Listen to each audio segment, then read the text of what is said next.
Welcome to Stuck in My Mind podcast, the show where we dive into the mind of a regular guy on his road to self-discovery. You'll hear everyday people just like you share the latest topics, personal stories, and things they've learned along the way. And now, please welcome your host, Wize.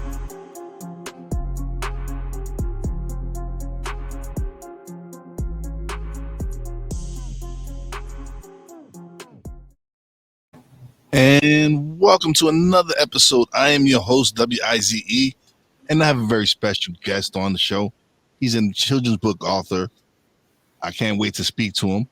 Welcome to the show, Brian Frederick. Hey, Brian. Hey, Wize, how you doing? Oh, man, it's doing great, man. I'm excited to speak to you. Excellent. Because listen, I'm all about the kids, man, and you being a children's book author, I have a lot of nieces and nephews. I have my grandsons out there, so definitely interested in what kind of books you're writing for these kids out there. Yeah, excellent. Cool. Well, shall I just dive in, or how would you like me to carry on? Let's it's all right, Brian. Let's tell them where you're from. Well, I'm talking to you from Bristol. And that's in the southwest of England, about 100 miles west of London. But you can probably tell I'm not English. I'm Irish. I was born in Northern Ireland. So I've been in England about 30 years. But it's weird. If I go home, people think I sound very English. But over here, they still think I sound very Irish. So it's kind of weird, but but I'm in Bristol. That's where I am. Cool. So your children's book, what they're about? Well, the children's books that are out now are about Siggy the sausage dog, and Siggy is a kind of just a lovable, innocent little character who basically sees the good in the world and just wants to help people and do his best and be nice and I guess all the things that you want your own child to be when they're good. That's the books at the moment. So Siggy is the main character. He can talk, but only to people who have a little bit of magic in them to hear him. Otherwise he just barks, and that's what normal people hear. And we have that little bit of magic in the books. There's some fairies. The whole little world that I've created came out of a slightly different. It came a little bit from the left of the Siggy books. The little incident that happened to me sort of incited all of this during lockdown. So the idea of fairies and things, going back, my background, I'm a lawyer by profession, and I mediate commercial law stuff. So when I always thought about being a writer, I'd figured I would write adult books and more serious stuff. But during lockdown, when we were all sitting at home, these little girls in our neighborhood decided that everybody was sad and needed cheering up. And they started to leave little bouquets. They handmade these tiny little bouquets of flowers, and they rang the doorbell and ran away and hid. And then I sensed the game that they wanted to play. I'm not sure the neighbors did. So we started to have a little conversation. A few times a week they'd come around and do this, and they and I decided that they were the flower fairies, is what we used to call them.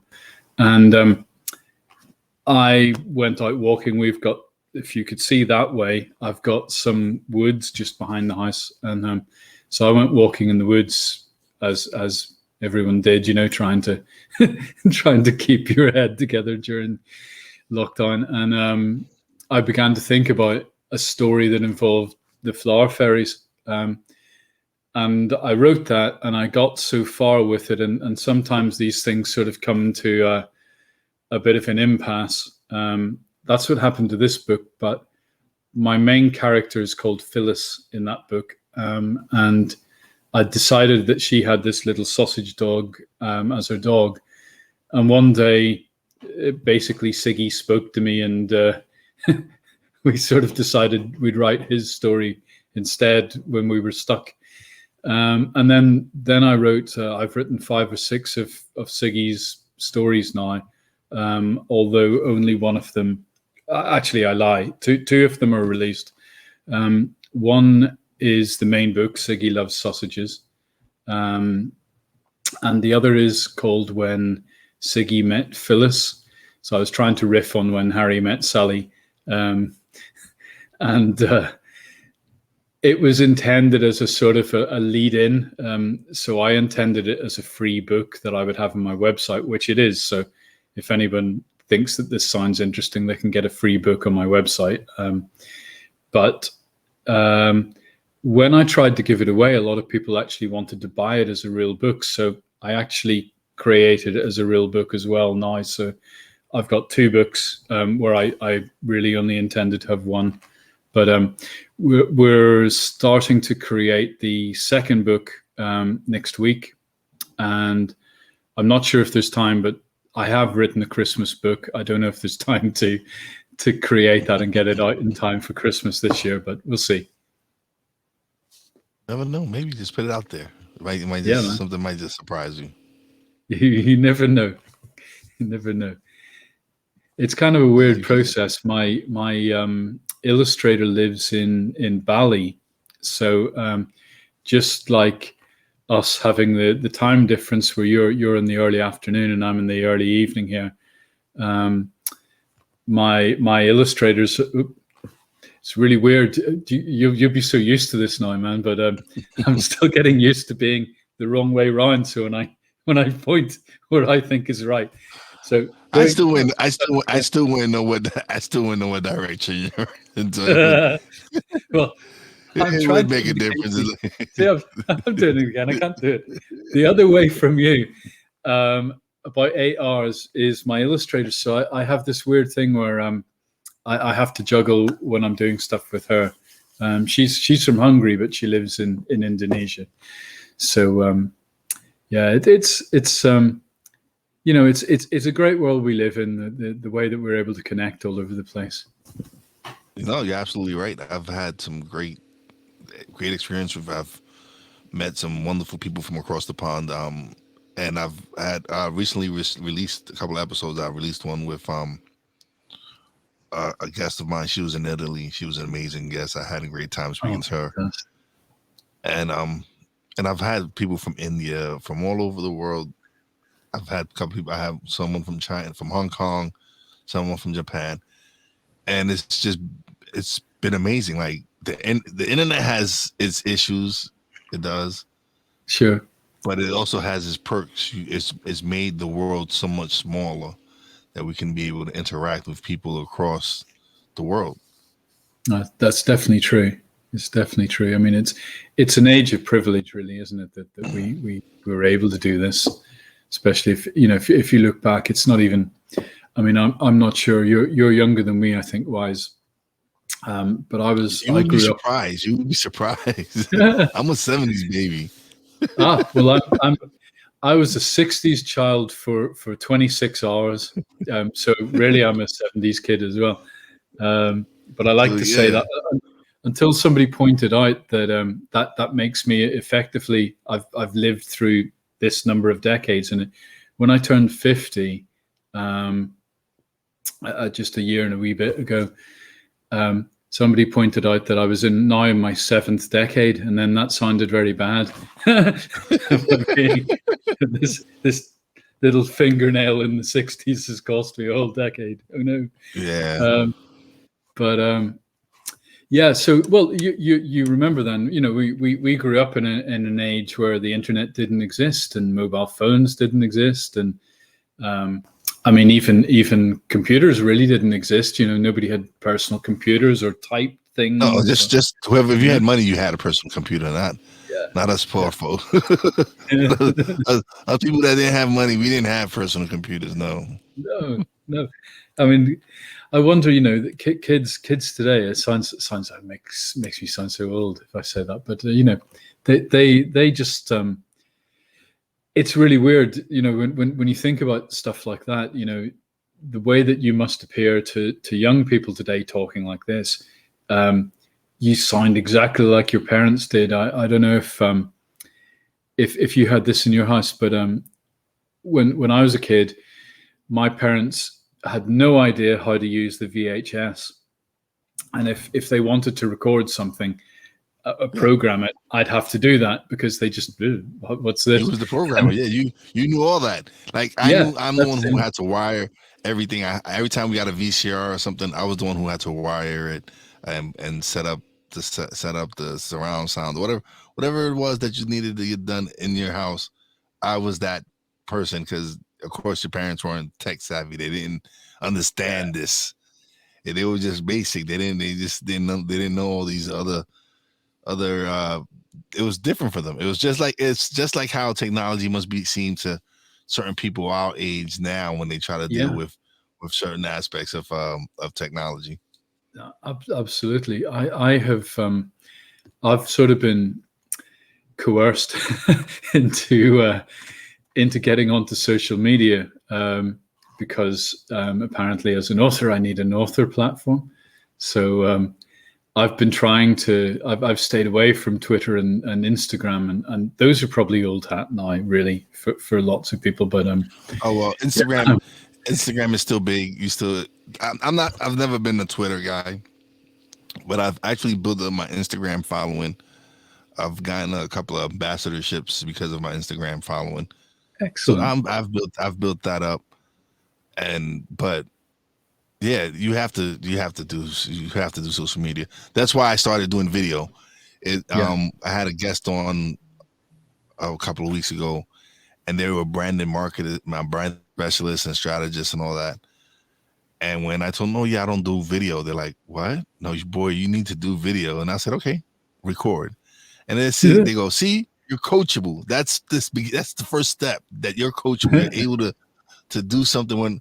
So since then, I've been recording every episode. Oh, excellent! It's funny because I'm quite new to podcasting at all, and I'd always thought podcasts were just audio. So I was quite relieved because I could sit here and and you don't understand how much it hurts me. Like, how much it hurts me now that I've decided to do video as well, because like before I could sit here in like my boxer shorts or something in a t-shirt and record. Yeah. But now that I'm transitioning to video and stuff like that, I have to be somewhat. I can still sit in a boxer shorts because they'll see only the top up. But, that's right. We're probably both sitting here in our boxer shorts. Why not? We look good. That's how it was. Like, I think sometime last year before I went back to work, that's what I probably wore t-shirts and sweatpants all day, every day. And to go outside is like, I would go outside, and I live in mountains in Pennsylvania. So I'm a city boy, but now I live in the mountains of Pennsylvania. And so I was able to go outside and enjoy the fresh air and walk around, because it's not like in the big cities where there's so many people on top of each other. Like, me and my neighbors have our space, so we were able to. So I didn't really go that crazy inside the house. Well, that sounds good to me. Plus, I also found podcasting, and that helped me release a lot of frustrations and being able to connect with people and talk to people. So, yeah, oh, definitely, it's great. It's lovely to be here and talking to you, I must say. But what makes a lawyer go write children's book? That surprised me. It's a good question, isn't it? I mean, when I was younger, I loved reading, and I loved writing as well. And then for me, I think this happens to a lot of kids. The sort of composition and the creative aspect of English sort of started to go out the door when exams became more important, and it became more about critiquing books rather than reading them just for fun. So I began to fall out of love with that a little bit, and then I just got sidetracked, I suppose, advised that, you know, being a lawyer is a great thing to do. You know, you write well, so, you know, you can, I mean, to some extent, lawyers are sort of wordsmiths too. And anyway, cut a long story short, that's what I ended up doing because people had convinced me it was a good idea, but I never loved it. And then I ended up being a litigation lawyer, which I absolutely hated, because you have to be a really argumentative sort of person to enjoy doing that, because that's what you're doing. You're fighting with people the whole time, and you'd be surprised, but even behind the scenes, how petty litigation lawyers can be sometimes. And I that's not really me. So I ended up getting into mediation instead of litigation, and I always felt as a mediator, I was more like an anti-lawyer, because where litigation lawyers make their money by keeping the fight going. When the mediator steps in, it's all about trying to bring people out of the trenches and make them reframe stuff for them, and to some extent to try to give them a little shake and say, you know, what are you doing with your life? Your life is precious. You know, every day that goes past, you're in this turmoil, and you could leave it behind. You know, today we can come to a settlement. You can leave, you can go out the door without the weight on your shoulders and get on with your life. See your kids, see your wife, go on holiday, enjoy the life that you've got, you know. And I decided that how I would try and frame stuff for people in mediation was essentially about happiness. And I think that's what put me in the headspace that when these little girls came along during lockdown, and I wasn't doing much mediation because it's although we're talking on Zoom, well, it's not Zoom, is it? But a Zoom type platform. And you can do mediation like this. It's a face-to-face business, I find, because it's really, you're trying to build trust on such a deep level with the people, that they have to see all your ticks and feel, you know, really feel you, that you're sincere about wanting to help them and you're listening to them and all of that. And that's so much better face to face. So I wasn't really doing that work, and then the little girls got an idea going, and then I found that I was writing children's books. Like I said, I never thought I'd write children's books, but I find that I enjoyed it a lot, and I felt this little message of making a happier world, as a sort of an overarching idea. There's going to be a series of books. I don't know if they'll be very successful. Who knows? But it made me a happier human being to think that I could create these little worlds, and so far all the kids that have read them have loved it. So that just gives me more than being a lawyer ever did, except for the money, maybe. No, yeah, I feel you, because since I started podcasting and I've been able to put out the content that I'm putting out, that I feel like if I help one person with whatever I put out, I did what I'm supposed to do. Yeah. And I've had people reach out to me and tell me, hey, this episode I listened to was amazing. It helped me decide this, and this. And to be able to have people reach out to you and tell you that, that's a great feeling. Like, I didn't know I would fall in love with being behind the mic. I really didn't. I didn't know. This is not something I seek. I didn't I didn't start out in radio. I've never been into music and none of that. And this is just something I decided to do as a hobby with a friend in 2019, which we never got to do. And then we get hit with the pandemic, and I just decided to just press record, and I released my podcast. Yeah. And once I really started talking, it was like, wow, I have a voice. I can do this. Let's do this. And that's what I did. I just, and now just being able to speak to the people that I speak to, just being able to share their stories, or if they might have a nugget that might be beneficial to me or to someone who's listening, or because it's also me learning and me growing as a person, speaking to the people that I speak to. Yeah. No, absolutely. I mean, I feel what you're saying as well. It's exactly how I feel about the writing. You know, it is about touching people, and I've I don't know if you. I mean, the feedback you're talking about, it sounds lovely, and I get. I'm starting to get some really lovely reviews as well, and it really makes your day, you know, to feel like you've connected with somebody like that. It's just it's hard to explain, isn't it? It's completely different than having I don't know if you call it a real job, but you know what I mean. It's not work No, when you love it. honestly, I wish people could feel how I feel when I'm recording and I'm doing my podcast, or Yeah. whenever I'm behind a mic or doing something that I feel strongly about.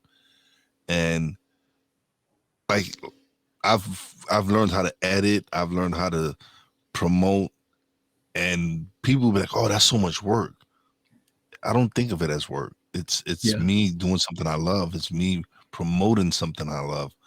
It's me trying to make something that I love even better by learning how to edit and learning how to improve my sound quality and investing in myself and investing in quality mics and investing in proper equipment. Yeah. This is me wanting to get better. This is me wanting to give the people that are listening to me better quality every time I come out the gate. Yeah. It's great. It is. It's lovely to be able to do that, isn't it? There's an adage I remember, and I'm not sure who said it, but I've a notion it might even be Henry Ford. I don't know, but basically, it's about, you know, if you find something you love, and you do that, you know, to make a living. And I mean, I don't know if I'm going to make a living, or I don't know if you're making a living as doing the podcast, but if you can make a living doing something you love, the adage is that you know you'll never work a day in your life because you just enjoy what you do. So it's not work. Definitely is. Well, honestly, I just picked up my real first big client for my production company. Mm-hmm. I'm helping her launch her YouTube channel, helping her launch her podcast. In every aspect, I'm producing her show. But it's not work to me. It's exciting to be able to talk to her and see when she lights up that she's so excited to get the program going and get everything going. That's just like some of the best feeling you can get when you see that you're doing a great job and people are actually responding, and just the response that I'm getting from her from the work that I'm doing now, and just seeing the smile on her face, like, yo, you've done from, like, she's like she feels like she's taking her business to the next level with what I'm showing her and with what I'm helping her do. Oh, fantastic, man. That's brilliant, Wize. I love that. That's fantastic. That's really cool. And I love when people go and they like you went and you wrote it, like you said, you didn't think yourself as being a child writing a children's book, and you go because you felt you probably might write something more to geared to adults, but here you are writing something for children and loving it and really being able to, like, this is what I want. I want to be able to put this kind of joy out, this kind of energy out there, and people enjoy it. Yeah, absolutely. I mean, it's lovely. It's lovely the way it's happened, and you know, I wouldn't really have believed it would be like this. Maybe even 2 years ago, it wouldn't have occurred to me that I'd be doing this. But it's great. It's so nice to so nice to be doing it. And I'm also really glad, like I'm sure you are, that there's a point in time where you make a decision to actually do it, and then, as they might say, execute on that decision and get it done. But you could have procrastinated, or you could have put it off, or there's a million and one things that could have. Taking that decision is really important, I guess for anyone that might be listening, that might be having that moment where they're wondering, should they go for it? I mean, it's definitely the right decision to do it. Otherwise you'd never know. And if you never know, you could really miss something. You could miss your calling. You'd miss an awful lot of the joy that we're talking about. Yeah, you're absolutely right. Because that's just like you with writing the book. It was me pressing record and finally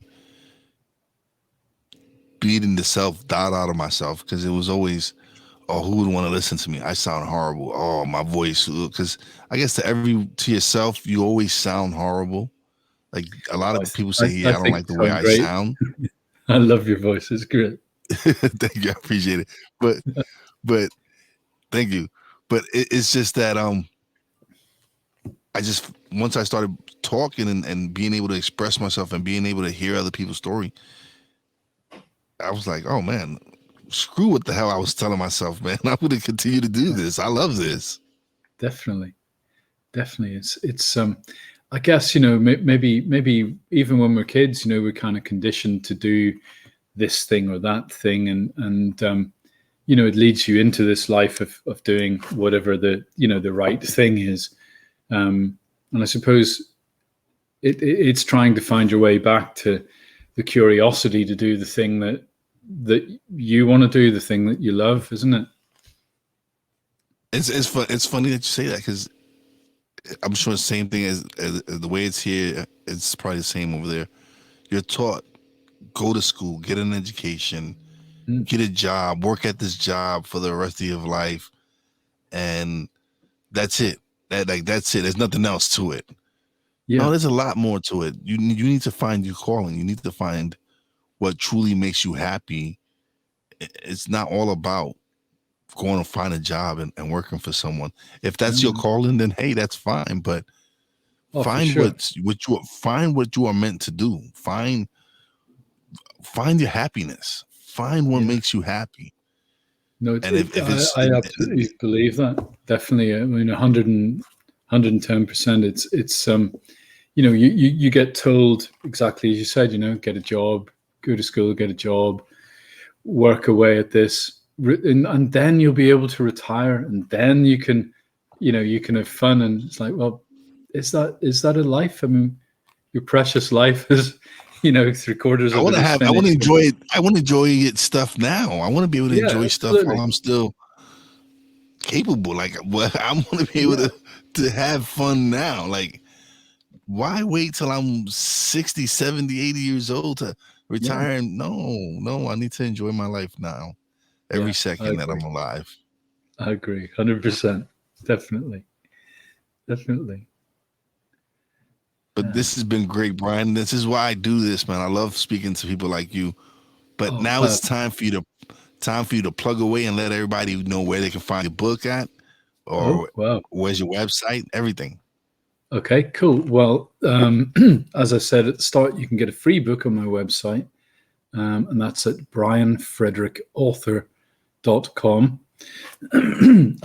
If you want to buy the books, they're on Amazon.com. So the book that I wrote, which was meant to be the only book, that's called Siggy Loves Sausages.